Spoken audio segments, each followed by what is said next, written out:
You create your soulmate. What does that mean? First of all, this applies to a sex soulmate too. Is there any difference? I don't know. We'll find out. So, what do we mean when we say soulmate? First of all, I think it's just made up. There's no, like, obviously science behind a soulmate. There's one person for everybody or whatever. There's five people for everybody. Here's the thing about any idea of soulmate. If you're not with someone, they're not your soulmate. So if you're like, if you're pining for someone, like, oh, that person I dated years ago, they were my soulmate. Or you look back, yeah, those decades ago, but they were totally no. If they're your soulmate, you'd be with them. That's how that works. So if there were a thing like soulmates, and there is only one person, what are the odds that you've ever met them? Just odds wise, with the billions of people, the billions of possible little combinations, what are the odds you're going to meet that one person? So if there is such a thing as it, then God or the universe or whatever you believe in or don't believe in or whatever it is, they must then put them into our lives. So if it's not true, nothing to worry about.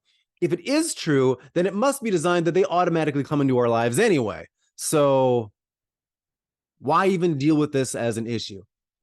But the idea of it is even more powerful in a way. Sort of the myth of it can be more powerful. What do I mean? Create your soulmate. That's what we're calling this. Create it using the idea of a soulmate. So if you're in a bad relationship, obviously, if there's any abuse of any kind, get out, leave. Don't try to change that. Don't salvage it. Do yourself a favor, leave. That's not going to be your soulmate. Get out of there. But if you're in a relationship that's at least pretty good, or you love them, but other things are wrong, you can create it. You can make it better. So what do I mean by that? I put down a bunch of things here I'm going to read. So first of all, maybe take notes, maybe just think about this a lot, but what's a loving relationship for you? So what are the different elements that need to be in there for you to feel loved? What does that look like? And use all of your senses, like maybe even literally imagine this in your mind, like visualize, okay, this is what it would look like during the weekdays and the weekends and trips and whatever, what your idea of a loving relationship looks like. And then if you're in one currently, if you're in a relationship, what do you need to do differently? What actions do you know that if you did them differently, maybe showing up, maybe listening more, maybe using their love languages more, whatever that is, what do you need to do differently that you know would have a dramatic, powerful, positive change in your relationship? How can you give more and also receive better? Both of those things. If you tend to overgive, maybe that's an issue for you, but you know this, so deal with that.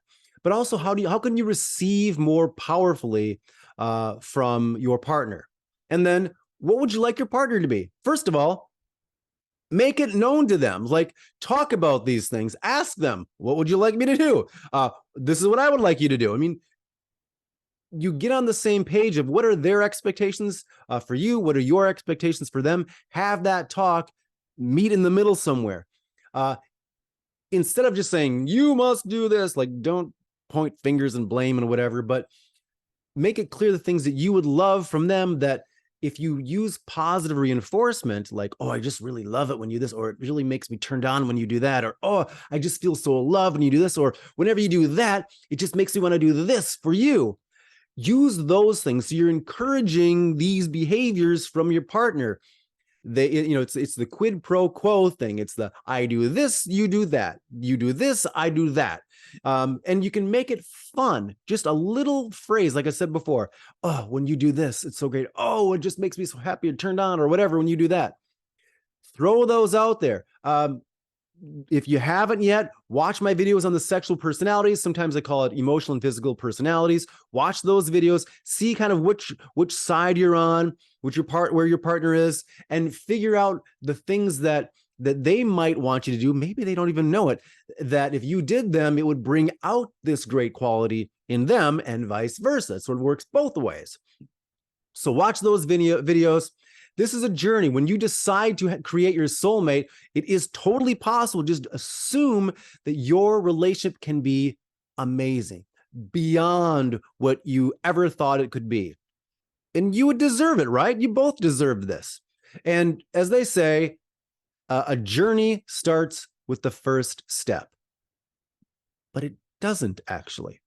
Your journey can start right now. Your positive journey of viewing your partner as a soulmate, and perhaps then your partner viewing you as their soulmate, it doesn't necessarily start with a first step.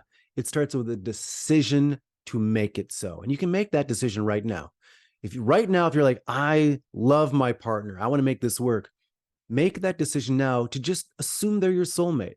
And if you knew that this was the person put on the planet for you, how would you act differently toward them? I'll see you on the next video.